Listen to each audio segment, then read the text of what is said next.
I'm Dr. Julianne McFan, and this is a continuation of our pattern drafting skirt tutorial, whatever you want to call it. Today I'm going to show you how to make a skirt waistband and a skirt facing. After many tries, we finally got a muslin that fit my sister Jill. The problem was she kept losing weight, and so I had to keep redrafting and remaking, but we finally got it. And so we're going to move to the next step today. Okay, so let's get started.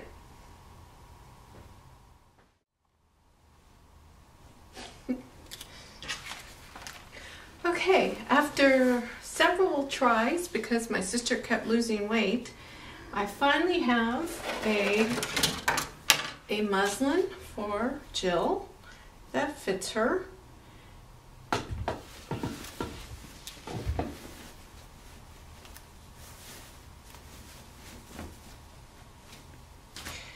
And from that, I was able to make my slopers, my basic blocks. And so here they are. As you can see, I've cut them out. I've mounted them on tag board or manila paper. I've marked it with Jill's name and the date, so I'll know when I made this. The name of the pattern, so this is the right skirt back, and this is the left skirt back. And to remind myself, I put in bright red, no seam allowances. And then that way I know not that I have to add seam allowances when I make a pattern. This is the center front, and when we made it just like this, but then when I cut it out and mounted it, I made it full size. And the reason I like doing it full size instead of like in commercial patterns where you'll see it just on the fold is that it gives me more freedom to lay it out on the fabric. I don't have to worry about finding a fold somewhere and turning the pattern piece over or something like that. It gives me a little more freedom. And again, I put Jill's name on it, the date, and no seam allowances so I don't forget. To add seam allowances, it might be a little tight. So today, what I'm going to show you is how to make a waistband and how to make a facing. I happen to prefer facings, but they're both really easy to make. We need our dot paper, our pattern making paper, our slopers, and a pencil. I'll be using black pen so that it's easier for you to see, but you would want to do it with a pencil so that you can erase it. All right, to make a waistband, it is so easy, so easy. What you do is you make a rectangle however wide you want your waistband to be. So if you want just a 1-inch waistband, wide meaning you know how tall it is. If you want a 1-inch waistband, well, it gets folded over, so you would make a 2-inch waistband. If you want a really wide waistband, you know, say a 3-inch waistband, I'm not sure why you'd want that, but maybe you would make a 3-inch rectangle. Okay, so we're going to just make it easy and just make a 2-inch waistband. Well, how big to make that waistband? That's a good question. And I don't know if you can see this. Can you zoom in on that? But I wrote on here the measurement from the side to the darts, and then between the darts, and then from the dart to the side, and I did that on the front to come up with my waistband measurement. And in Jill's case, it's 28.5 inches. to figure out the waistband measurement, you measure from the side seam to the edge of the dart, and then between the darts, and then from the edge of the dart to the center back. You double it because this is the back. And then you do the same thing on the front. You just measure from the side to the edge of the dart, and then between the darts, and then to the to what the front would be. And on Jill, that's 28.5 inches. But our waistband doesn't just come directly to the middle of the back. We need a way to close it. So we add a 3/4 inch extension. All right, so I did the math. 28.5 plus a 3/4 inch extension is 29 1/4 inches. So that's what I figure out. That's what I make my, I don't think I have 29 inches going across. I'm not sure I have 29. I'll just show you how it's done. All right, so we measure, and this, my ruler is, and you want to line it up with all of your markings. My ruler is 18 inches. And since my ruler is 2 inches wide, all I have to do is make the other side. All right? And then you're going to imagine that that is 29 1/4 inches. All right? But we have to sew the thing on. So we have to add our seam allowance. We add a 1/2 inch there, or whatever your seam allowance will be, 5/8 inch. We add it over there too. And then we add our seam allowance to the long ends.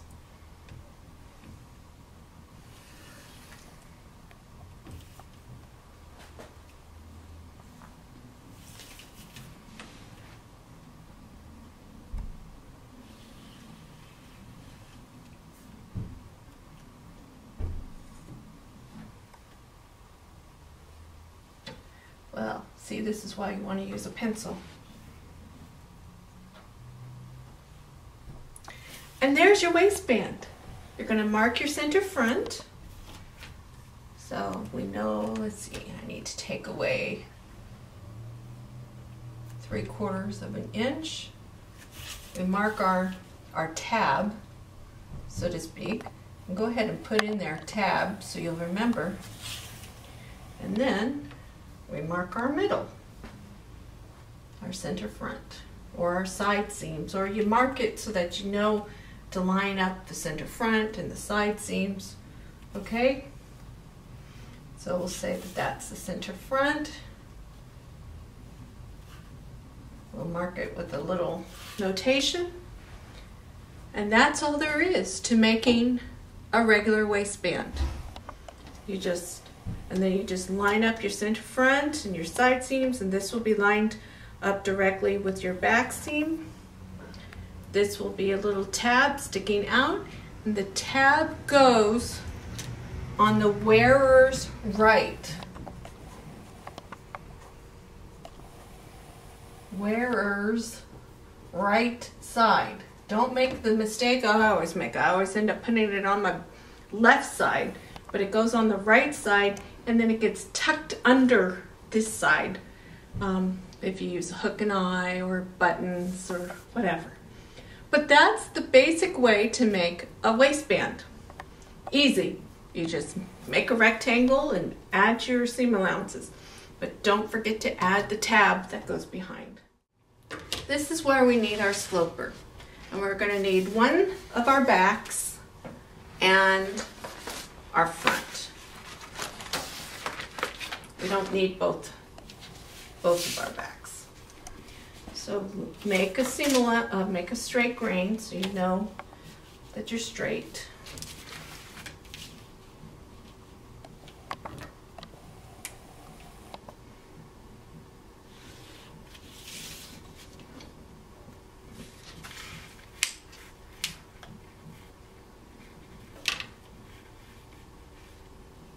okay? And then what you're going to do is you're going to trace around the edge of, uh-oh, I didn't give myself enough room over here. Give yourself enough room so that you can trace. You're going to trace around the top part of your sloper, but go low enough so that you get below the darts. I am below the darts. Mark your darts. And give yourself, make sure it goes through. There we go.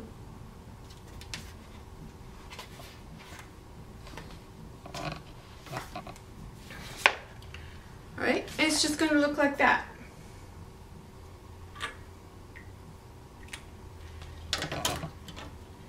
Just make a rough cut going across and follow one of the lines.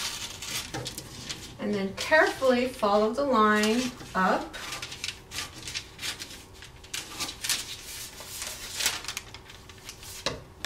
If you want, you can draw your darts in so that it'll be easier when you fold it.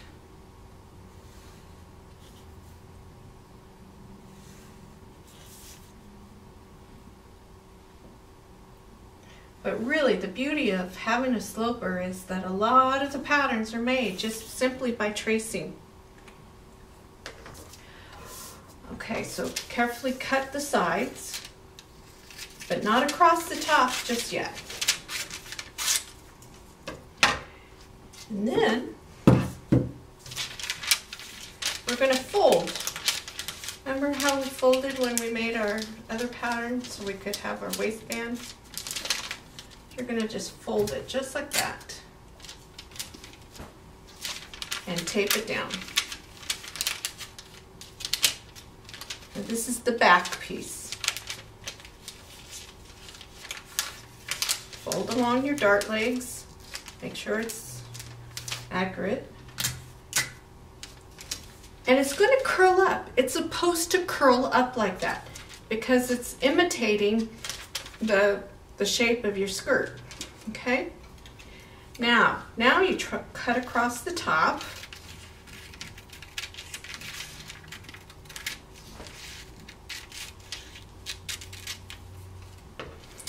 And there's one more little step.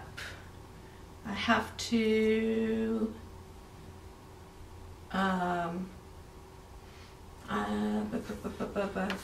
there's a I take off 1/8 of an inch. You know what I forgot to do? We'll do that in a minute.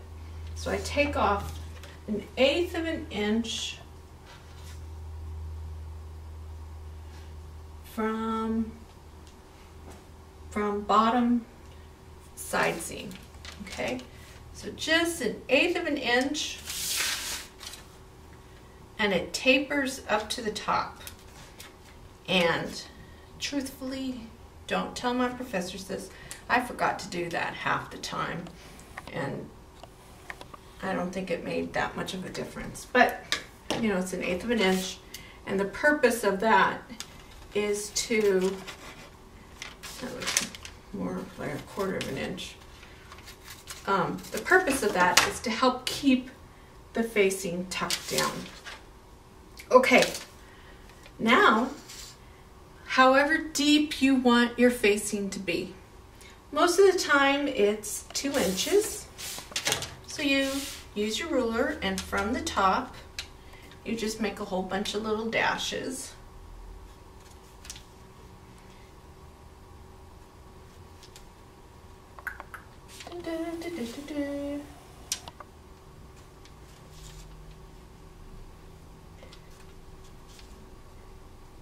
Do you see how the line is coming in?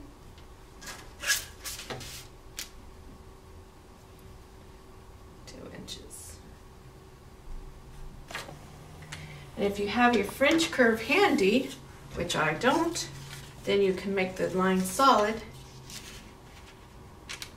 And then you cut through that line.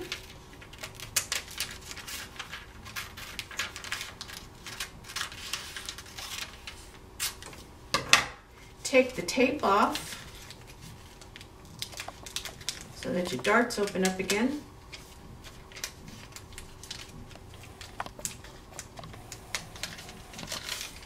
That's your basic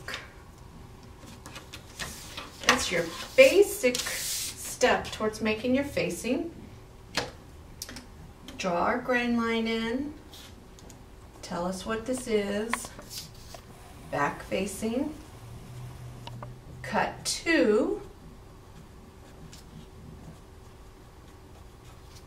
And to make it into a pattern, you'll want to tape it on. Let's move it up here.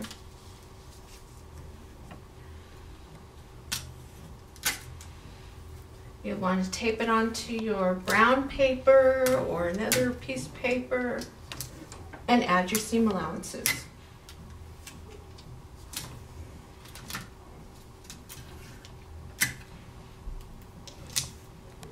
You do the same thing with your front piece. Trace it, cut it out enough so that you can close your darts, tape your darts closed. It's very important that you tape your darts closed. All right, and now I'm adding, I'll use a different color. I'll use red for the seam allowances. Just add your seam allowance.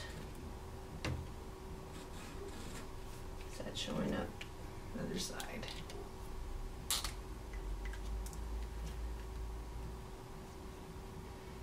When I found out how easy it is to make these facings, it was so wonderful because I prefer using facings because I'm so petite. Waistband usually cuts me in half, so to speak, and so I prefer skirts that have facings on it. Okay, now our center back, we need to have a 1-inch seam allowance. Remember how we add 1 inch to the center back instead of just using 5/8? Okay, so don't forget to use the big full. And we add whatever your seam allowance is over here. I use 1/2 inch, so mine's going to be 1/2 inch, and I connect the dots. Now for the top seam allowance, when you are making what's called an enclosed seam, you're supposed to use a 1/4 inch seam allowance. In commercial patterns, what they do is they have you sew the seam and then they have you trim away to a 1/4 inch or 1/8 of an inch. But whatever you made your seam allowance when you did your skirt patterns, make it the same. I always end up making a 1/2 inch because I go into a 1/2 inch mode and make everything 1/2 inch. So for me, I'm going to make it 1/2 inch. But if you remembered to make it 1/4 inch, then that's what size you would use along the top here.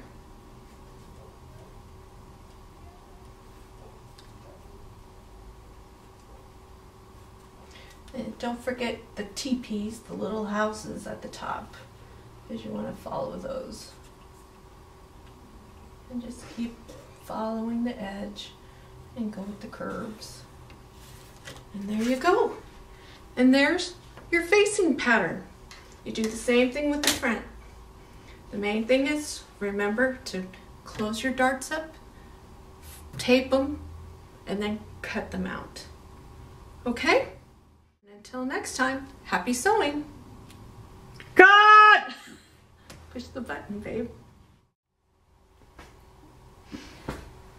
Hi, I'm Dr. Julianne McFan, and this is the continuation, and my husband's in the background dancing.